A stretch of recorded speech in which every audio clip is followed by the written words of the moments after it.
ప్రభు యొక్క ఘనమైన నామాన్ని బట్టి ప్రతి ఒక్కరికి వందనాలు చెల్లిస్తున్నాను. ఈ ఉదయకాలాన్ని ఆయన సన్నిధిని సమర్పించేటువంటి వారందరూ గొప్ప బలాన్ని పొందుకోవాలని కోరుకుంటూ ఉన్నాను. సర్వశక్తిమంతుడైన జీవం కలిగిన దేవుని యొక్క మాటలు మనం ఎన్నడూ కూడా నిర్లక్ష్య పెట్టకూడదు. యెషయా గ్రంథము 5వ అధ్యాయము 24వ వచనం. సైన్యములకు అధిపతి యెహోవా యొక్క ధర్మశాస్త్రం నిర్లక్ష్య పెట్టుదురు. ఇశ్రాయేలు యొక్క పరిశుద్ధ దేవుని వాక్కును తృణీకరించుదురు. కాబట్టి అగ్నిజ్వాలలు కొయ్యకాలను కాల్చివేయినట్లు, ఎండిన గడ్డి మంటలో భస్మమగునట్లు వారు కుళ్ళిపోవును. వారి పువ్వు ధూళి వలె పైకి ఎగిరిపోవును.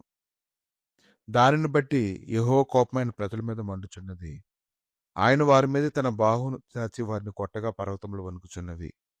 వీధుల మధ్యను వారి కళేబరములు పెంటగొల్లు పడి ఉన్నవి. ఇంతగా జరిగినను ఆయన కోపం చల్లారలేదు. ఆయన బాహు ఇంకనూ చాపబడి ఉన్నది. కనుక ప్రజల కొరకు అతను కనిపెట్టుకుంటూ ఉన్నాడు.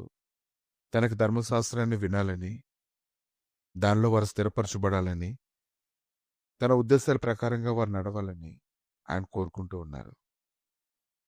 కానీ ఈ దినాన దేవుని పక్షంగా కానీ నువ్వు పనిచేసినట్లయితే ఆయన ఖచ్చితంగా నీ పక్షంగా పనిచేయడం ప్రారంభిస్తూ ఉంటారు.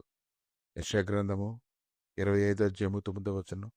ఆ దినమున జనములు ఇలాగ నందురు, ఇదిగో మనల్ని రక్షించునని మనం కనిపెట్టుకుని ఉన్న మన దేవుడు, మనం కనిపెట్టుకున్న యెహోవా ఈయనే. ఆయన రక్షణను బట్టి సంతోషించి ఉత్సహింతము. కాబట్టి ఆయన రక్షణ యందు నువ్వు సంతోషించి ఉత్సహించాలంటే, నెమ్మది పొందాలంటే, శ్రేష్టమైన దినముల్లోనికి, జీవం కలిగిన దినముల్లోనికి వెళ్ళాలంటే, శాపగ్రస్తమైనది నీ మధ్య నుంచి తొలగింపబడాలంటే, నీలో ఉన్న చెత్తంతటిని నువ్వు తొలగించుకోవాలి.